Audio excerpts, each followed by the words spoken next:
장례식장의 공기는 무거웠고 피워놓은 향 냄새는 슬픔을 위로하기보다 오히려 숨을 막히게 하는 듯했습니다. 촛불만이 희미하게 흔들리며 간 남편을 잃은 박순애의 텅 빈 눈동자를 비추고 있었습니다.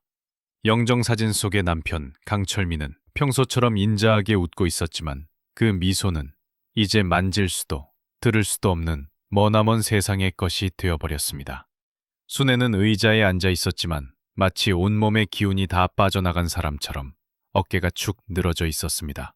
40년을 함께한 동반자를 잃은 슬픔은 마치 거대한 산더미처럼 그녀를 짓누르고 있었습니다. 세상이 온통 잿빛으로 변해버린 것만 같았습니다. 아들 강지우는 어머니 곁에 서 있었지만 그의 시선은 불안하게 허공을 헤매고 있었습니다. 슬픔에 잠긴 어머니의 얼굴을 차마 마주할 용기가 없는 듯 그는 애꿎은 양복 소매만 만지작거리고 있었습니다. 방 한쪽 구석에서는 며느리 오유진이 낮은 목소리로 통화를 하고 있었지만 그 내용은 독처럼 조용한 공간에 스며들고 있었습니다. 유진은 조문객들의 눈치를 살피는 척하면서도 전화기 너머의 상대에게는 조금의 망설임도 없이 차가운 말을 내뱉었습니다. 네, 집은 내일이라도 바로 보여줄 수 있어요. 동네가 좋아서 금방 나갈 거예요. 시어머니요. 걱정 마세요. 저희가 다 알아서 했어요. 햇볕도 잘 안 드는 반지하 단칸방 하나 구해놨으니까요. 어머님 혼자 계신데 넓은 집은 사치죠. 짐도 별로 없으시니 이사도 금방 끝날 거예요. 유진의 목소리에는 시아버지의 죽음에 대한 애도나 시어머니에 대한 연민은 한 조각도 찾아볼 수 없었습니다. 오직 자신들의 계획이 순조롭게 진행되고 있다는 만족감만이 묻어났습니다. 마치 낡고 쓸모없어진 가구를 처분하듯 그녀는 시어머니의 거처를 아무렇지 않게 이야기하고 있었습니다. 그 얼음장 같은 말들은 정확히 순애의 귀에 날아와 박혔습니다. 반지하 단칸방. 남편의 온기가 채 가시지도 않은 이 집에서 쫓겨나 평생 살아본 적 없는 차가운 지하방으로 가야 한다는 말이었습니다. 순간 순애의 세상이 빙글 도는 것 같았습니다. 귀가 먹먹해지고 눈앞이 캄캄해졌습니다. 이게 꿈인가? 아니면 내가 잘못 들은 것인가? 그녀는 믿을 수 없다는 표정으로 며느리를 돌아보았습니다. 자신을 바라보는 시어머니의 시선을 느낀 유진은 아무렇지 않게 전화를 끊고는 오히려 왜 그러시냐는 듯한 표정을 지었습니다. 아들 지훈 역시 어머니가 모든 것을 들었다는 사실을 알아차렸습니다. 그의 얼굴에는 당황스러움과 부끄러움, 그리고 아내에게 아무 말도 하지 못하는 무력감이 뒤섞여 스쳐 지나갔습니다. 그는 황급히 어머니의 시선을 피하며 고개를 떨구었습니다. 그 침묵은 아들이 며느리의 잔인한 계획에 동의했다는 것을 의미했습니다. 순간 장례식장의 무거운 공기가 사라지고 사흘 전 병실의 소독약 냄새가 코를 찔렀습니다.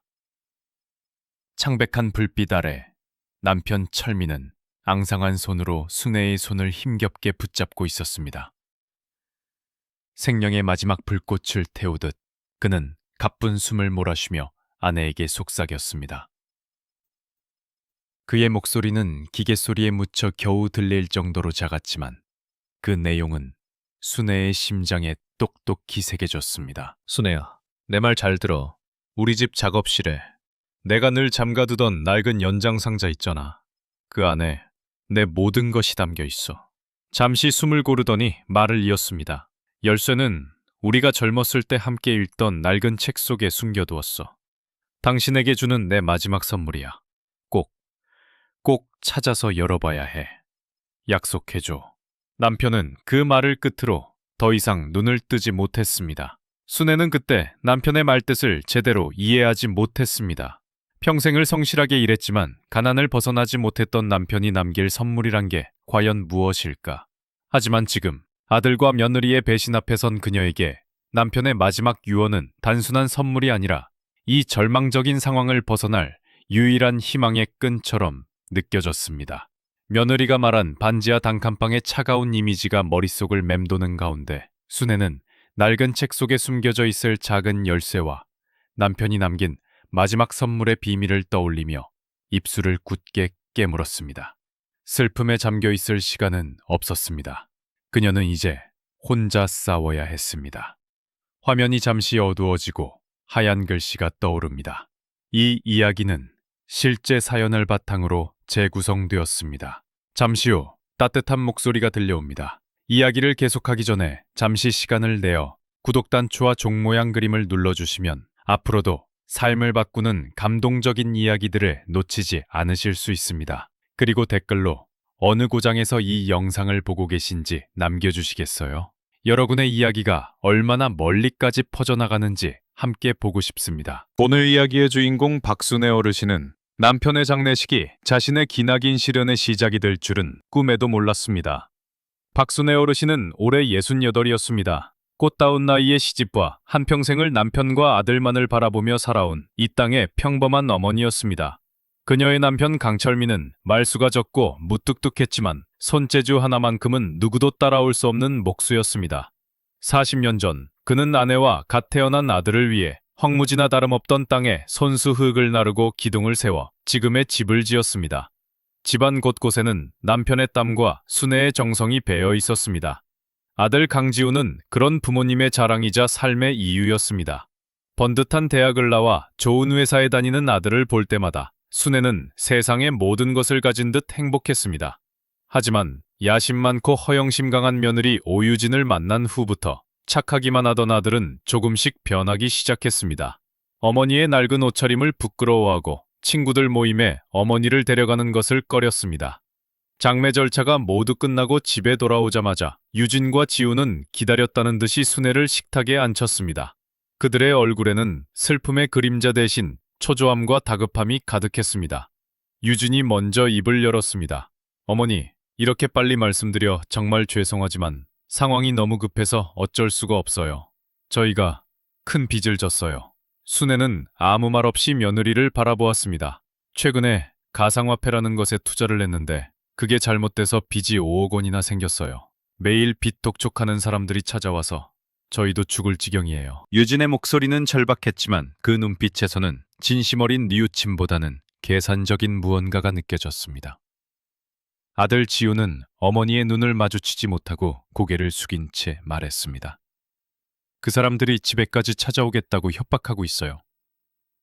만약 이 집을 팔아서 빚을 갚지 못하면 저희는 정말 끝장이에요, 어머니. 집을 팔아? 순애의 목소리가 가늘게 떨렸습니다. 네 아버지가 평생을 바쳐 지은 이 집을 팔자고. 그게 할 소리니. 그녀의 목소리에는 실망감과 배신감이 뒤섞여 있었습니다. 유진은 기다렸다는 듯이 차갑게 말을 이었습니다. 그럼 어쩌겠어요. 저희가 길거리에 나앉게 그냥 내버려 두실 거예요? 그리고 솔직히 어머니 혼자 계시기에 이 집은 너무 크잖아요. 관리하기도 힘드실 테고. 유진은 마치 순애를 위하는 척 말했지만 그 속내는 뻔히 들여다보였습니다. 그래서 저희가 어머니 계실 곳을 미리 알아봤어요. 보증금도 필요 없고 월세도 25만 원밖에 안 하는 아늑한 반지하 방이에요. 저희가 해드릴 수 있는 최선이에요, 어머니. 최선이라는 단어가 순애의 가슴에 비수처럼 꽂혔습니다.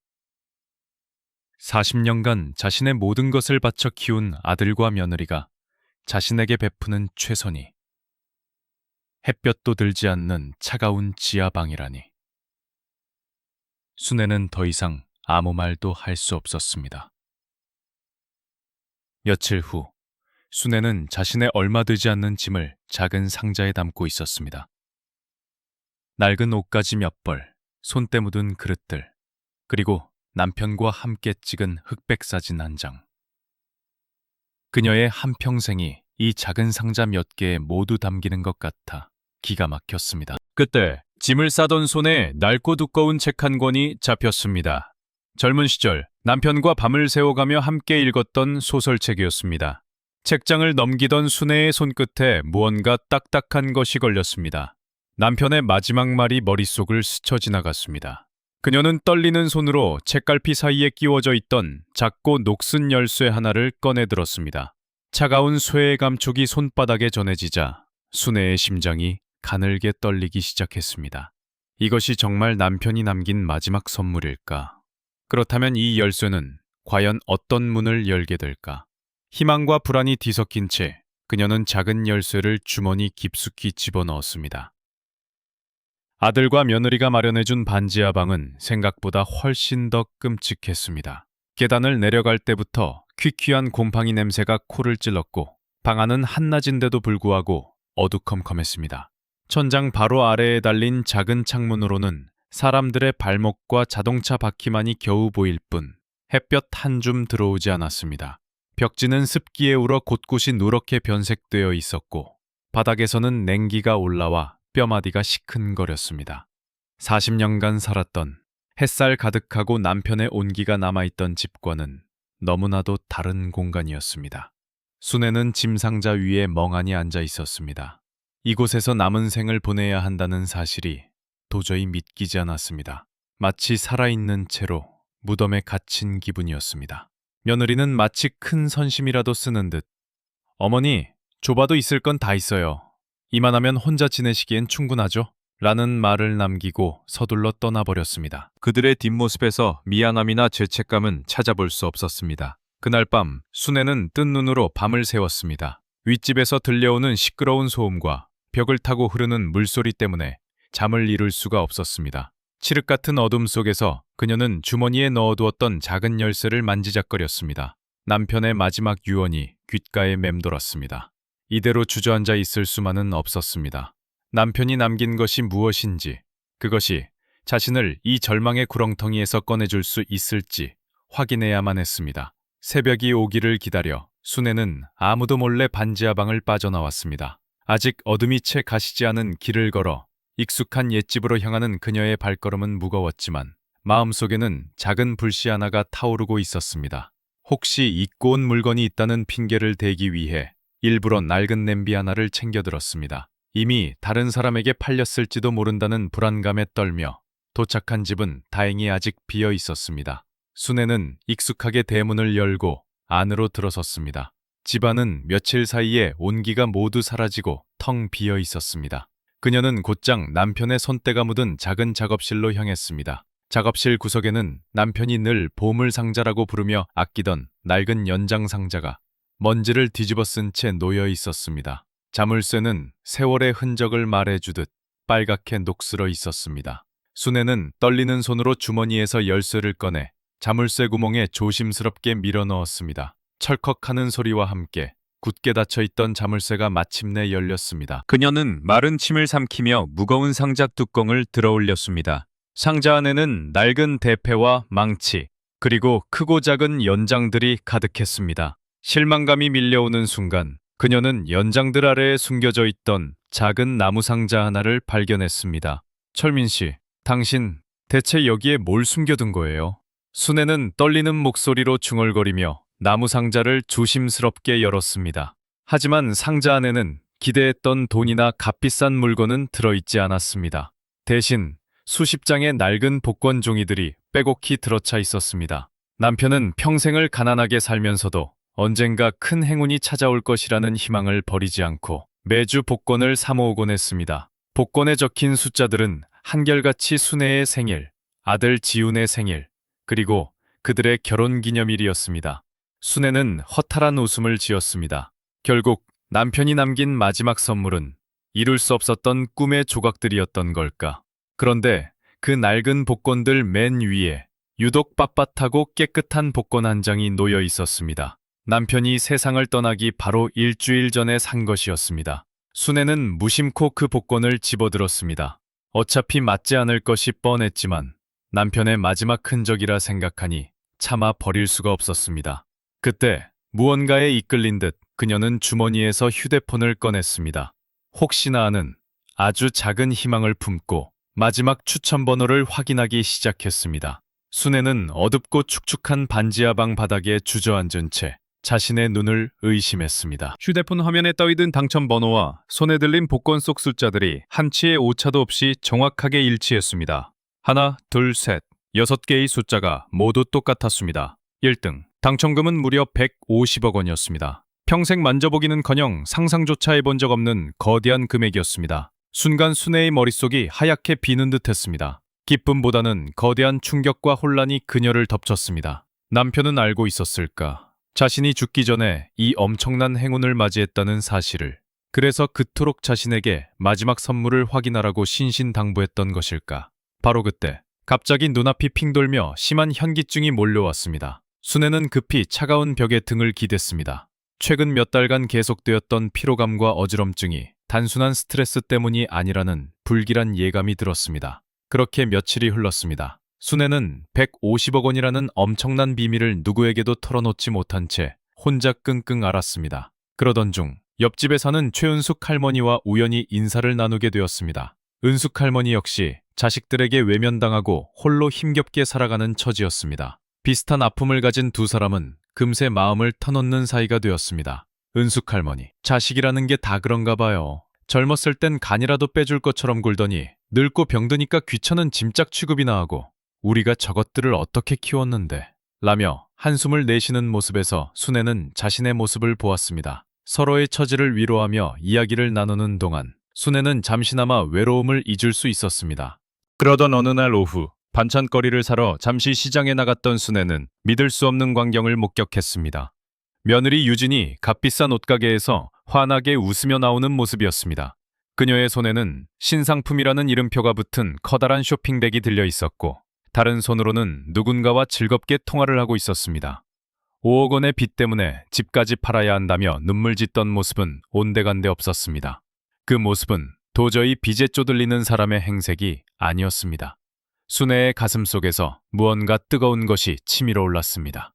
그녀는 곧장 아들에게 전화를 걸었습니다. 지훈아, 나다. 내가 방금 네 아내를 봤는데 아주 좋은 옷을 사입고 있더구나. 순애의 목소리에는 날카로운 가시가 돋쳐 있었습니다. 전화기 너머의 아들은 잠시 머뭇거리더니 이내 짜증 섞인 목소리로 대답했습니다. 아, 어머니, 또 시작이세요. 그건 유진이네 부모님이 잠깐 도와주신 거예요. 저희도 지금 골치 아픈 일이 한두 개가 아니니까 제발 좀 그냥 넘어가 주세요. 저 바빠서 이만 끊겠습니다. 아들은 자신의 할 말만 하고 매정하게 전화를 끊어버렸습니다. 순애는 끊어진 전화기를 든 채 한동안 그 자리에 우두커니 서 있었습니다. 아들의 목소리에는 어머니에 대한 걱정이나 미안함 대신 귀찮음만이 가득했습니다. 자신을 속이고 있다는 사실이 명백해지자 슬픔은 분노로 바뀌었습니다. 그들은 처음부터 자신을 속일 작정이었습니다. 빚은 핑계였고 오직 아버지의 유산인 집을 팔아 자신들의 욕심을 채우려는 속셈이었던 것입니다. 그날 밤 순애는 어두운 방에 홀로 앉아 손에 쥔 복권을 내려다보았습니다. 이제 이 종이 한 장은 단순한 행운의 증표가 아니었습니다. 그것은 자신을 배신한 아들과 며느리에게 맞설 수 있는 유일한 무기였습니다. 그녀의 눈에서는 더 이상 눈물이 흐르지 않았습니다. 대신 차갑고 단단한 결심이 그 자리를 채우고 있었습니다. 그녀는 수화기를 들어 오래전 남편이 소개해줬던 믿을 만한 법률가 윤태석의 번호를 찾아 천천히 누르기 시작했습니다. 이제 반격의 시간이었습니다. 다음 날 순애는 낡은 외투를 걸치고 윤태석 법률가가 일하는 사무실을 찾아갔습니다. 윤 법률가는 남편 철민의 오랜 벗으로 젊은 시절부터 형제처럼 가깝게 지낸 사이였습니다. 갑작스러운 순애의 방문에 놀란 그는 수척해진 그녀의 얼굴을 보고 안타까움을 감추지 못했습니다. 따뜻한 차 한 잔을 앞에 두고 순애는 떨리는 목소리로 지난 몇 주간 겪었던 일들을 모두 털어놓았습니다. 남편의 죽음, 아들과 며느리의 냉정한 태도, 40년간 살아온 집에서 쫓겨나 햇볕도 들지 않는 반지하 방으로 내몰린 기막힌 사연, 그리고 남편이 마지막 선물로 남긴 150억 원짜리 복권 이야기까지. 모든 이야기를 들은 윤 법률가는 주먹으로 책상을 내리치며 분노를 터뜨렸습니다. 아니 세상에, 이런 짐승만도 못한 것들이 있나. 철민이 형님이 하늘에서 피눈물을 흘리시겠구먼. 그는 마치 자신의 일처럼 분개하며 순애의 손을 꼭 잡았습니다. 아주머니, 이제 아무 걱정 마십시오. 제가 아주머니 곁에서 모든 것을 도와드리겠습니다. 저것들에게 아주머니의 눈에서 흘린 눈물이 얼마나 무서운 것인지 똑똑히 보여주어야 합니다. 든든한 조력자를 얻은 순애는 그제야 안도의 한숨을 내쉬었습니다. 윤 법률가의 도움으로 그녀는 가장 먼저 병원을 찾아 정밀 검사를 받았습니다. 결과는 예상보다 훨씬 심각했습니다. 의사는 심각한 표정으로 그녀에게 만성 신부전 말기라는 진단을 내렸습니다. 신장 이식 수술을 받지 않으면 남은 시간이 얼마 없다는 청천벽력 같은 소식이었습니다. 순애는 절망감에 휩싸였지만 윤 법률가는 오히려 지금이 기회라고 말했습니다. 아주머니, 이것은 하늘이 주신 기회일지도 모릅니다. 이 병을 이용해서 저들의 본심을 마지막으로 한 번 더 확인해 봅시다. 그리고 두 사람은 함께 치밀한 계획을 세우기 시작했습니다. 계획을 세우던 바로 그날 저녁, 순애의 낡은 휴대폰에 짧은 문자 한 통이 도착했습니다. 며느리 유진이 보낸 것이었습니다. 어머니, 잊지 않으셨죠? 월세 내는 날이 25일이에요. 저희도 사정이 어려우니 하루라도 늦으시면 곤란해요. 병원에서 시한부 선고나 다름없는 진단을 받고 돌아온 순애에게 며느리가 보낸 이 차가운 문자는 마지막 남은 미련마저 끊어버리는 결정적인 한 방울이었습니다. 그녀는 더 이상 망설이지 않았습니다. 윤 법률가가 세운 계획은 두 단계로 이루어져 있었습니다. 첫 번째는 미끼 던지기였습니다. 윤 법률가가 아들 지훈에게 연락해 돌아가신 아버지가 생전에 아무도 모르게 들어놓은 1억 원짜리 작은 생명보험이 발견되었다고 알리는 것이었습니다. 그리고 그 돈은 한 달 정도의 서류 절차를 거친 후에야 받을 수 있다고 덧붙이기로 했습니다. 두 번째 단계는 기다림과 관찰이었습니다. 갑자기 생긴 작은 유산 앞에서 아들과 며느리가 어떤 태도를 보일지, 그들의 행동이 어떻게 변하는지를 지켜보는 것이었습니다. 과연 그들은 1억 원이라는 돈 앞에서 어머니에 대한 태도를 바꿀 것인가? 그들의 효심이 진짜인지 아니면 돈을 얻기 위한 연기인지 확인하기 위한 마지막 시험이었습니다. 윤 법률가는 순애에게 말했습니다. 아주머니, 이 돈은 아주머니를 지켜줄 방패이자 저들의 위선을 벗겨낼 날카로운 칼이 될 겁니다. 우리는 이 계획을 통해 아주머니의 아들에게 아직 사람의 마음이 조금이라도 남아있는지 확인해야 합니다. 순애는 굳은 표정으로 고개를 끄덕였습니다. 알겠습니다. 나도 내 아들이 어떤 사람인지, 내가 평생을 바쳐 키운 자식이 어떤 괴물로 변했는지 내 두 눈으로 똑똑히 확인하고 싶습니다. 그녀의 목소리에는 더 이상 슬픔이나 연민이 담겨 있지 않았습니다. 오직 차갑고 단단한 결심만이 가득했습니다.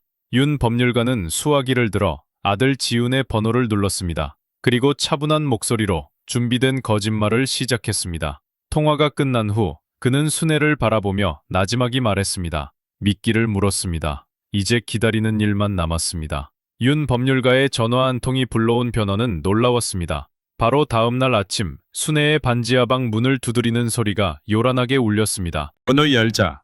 그토록 보고 싶어도 볼 수 없었던 아들 지훈과 며느리 유진이 활짝 웃는 얼굴로 서 있었습니다. 그들의 양손에는 값비싼 과일 바구니와 몸에 좋다는 건강식품 상자들이 가득 들려 있었습니다. 마치 오랫동안 어머니를 찾아뵙지 못한 죄라도 씻으려는 듯 그들의 표정은 과장된 염려와 걱정으로 가득 차 있었습니다. 유진은 순애의 손을 덥석 잡으며 호들갑을 떨었습니다. 어머니, 그동안 얼마나 고생이 많으셨어요. 저희가 너무 무심했죠. 진작 찾아뵀어야 했는데. 정말 죄송해요. 그녀의 목소리는 꿀처럼 달콤했지만 그 눈빛 깊은 곳에서는 돈에 대한 탐욕이 번뜩이고 있었습니다. 그날부터 두 사람의 지극정성인 효도 연기가 시작되었습니다. 유진은 매일같이 찾아와 곰팡내 나는 방 구석구석을 쓸고 닦았고 시장에 가서 순애가 좋아하는 반찬거리를 사와 진수성찬을 차렸습니다. 아들 지우는 퇴근길에 꼭 들러 어머니의 뭉친 어깨를 주무르며 어머니, 어디 불편한 곳은 없으세요? 필요한 거 있으시면 뭐든지 말씀만 하세요. 저희가 다 해드릴게요. 라고 살갑게 굴었습니다. 그들은 약속이라도 한 듯 돈 이야기는 단 한마디도 꺼내지 않았습니다. 대신 자신들이 얼마나 어머니를 걱정하고 있으며 이런 끔찍한 곳에 어머니를 모신 자신들의 행동을 얼마나 후회하고 있는지에 대해 끊임없이 이야기했습니다.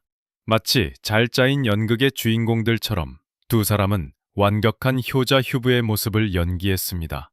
순애는 그들의 위선적인 행동에 속으로 구역질이 치밀었지만 겉으로는 아무것도 모르는 척 연기했습니다. 그녀는 갑작스러운 자식들의 관심에 감격한 몸이 아프고 외로운 늙은 어머니의 역할을 완벽하게 소화해냈습니다.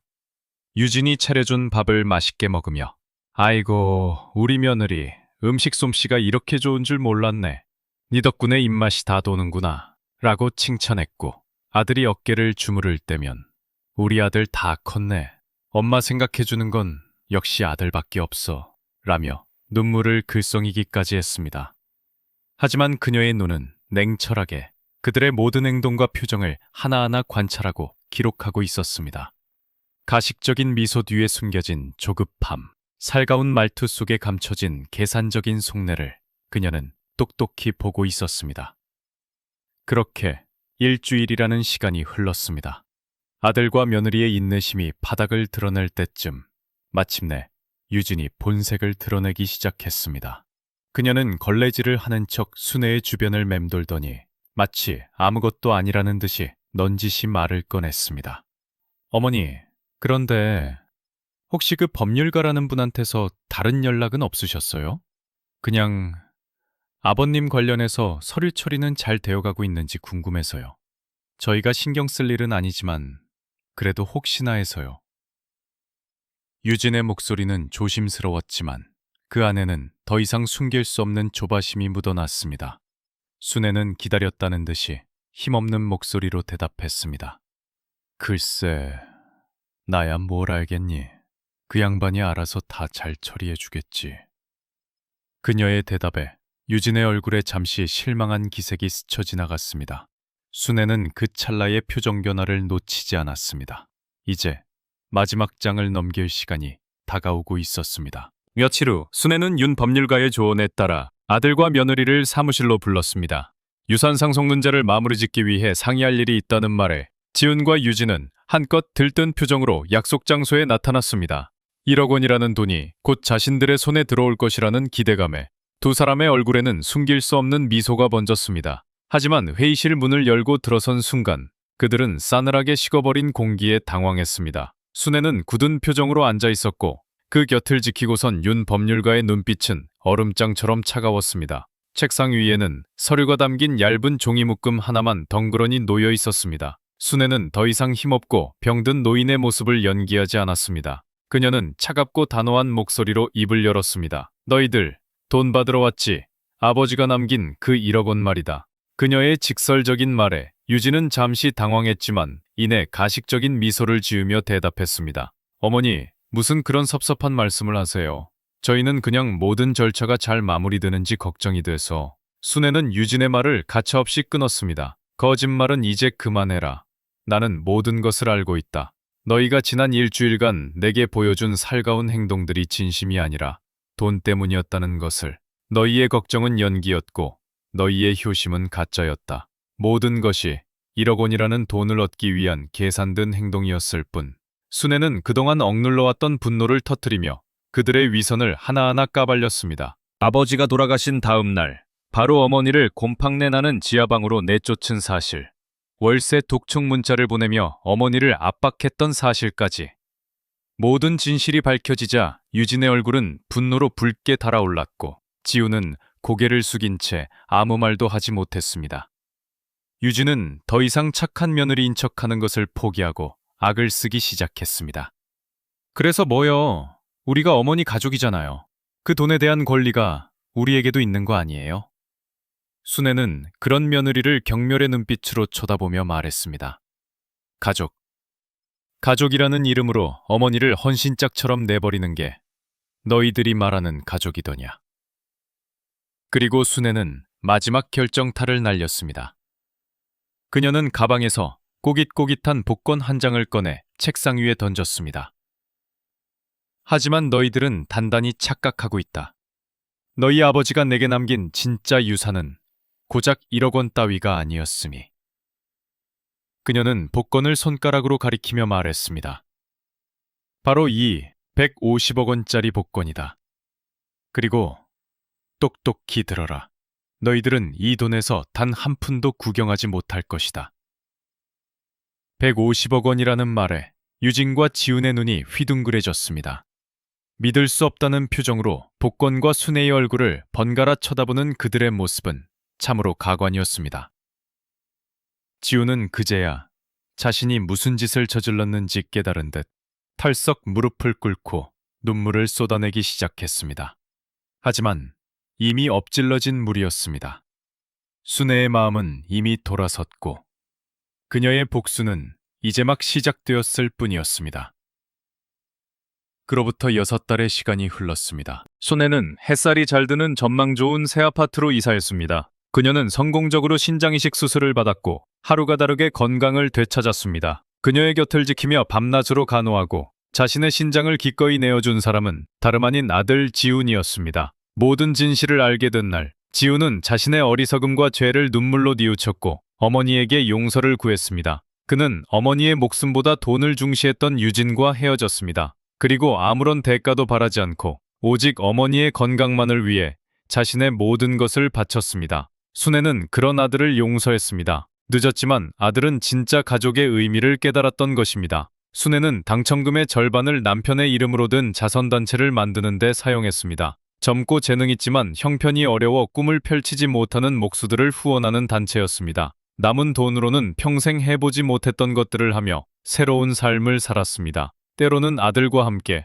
때로는 친구 은숙 할머니와 함께 따뜻한 남쪽 나라로 여행을 떠나기도 했습니다. 지우는 어머니의 돈에 의지하지 않고 건설 현장에서 땀 흘려 일하며 스스로의 힘으로 빚을 갚아나갔습니다. 그는 어머니 곁에 머물며 잃어버렸던 아들의 자리를 되찾았습니다. 순애는 마침내 돈보다 더 소중한 것을 얻었습니다. 바로 잃어버렸던 아들과 진정한 행복이었습니다. 오늘 이야기가 여러분의 마음에 작은 울림을 주었다면 구독과 좋아요를 꼭 눌러주세요. 여러분의 따뜻한 응원은 저희에게 큰 힘이 됩니다. 주변에 힘들어하는 이가 있다면 이 이야기를 공유하며 따뜻한 위로를 전해보는 것은 어떨까요? 다음에도 더욱 감동적인 이야기로 찾아뵙겠습니다.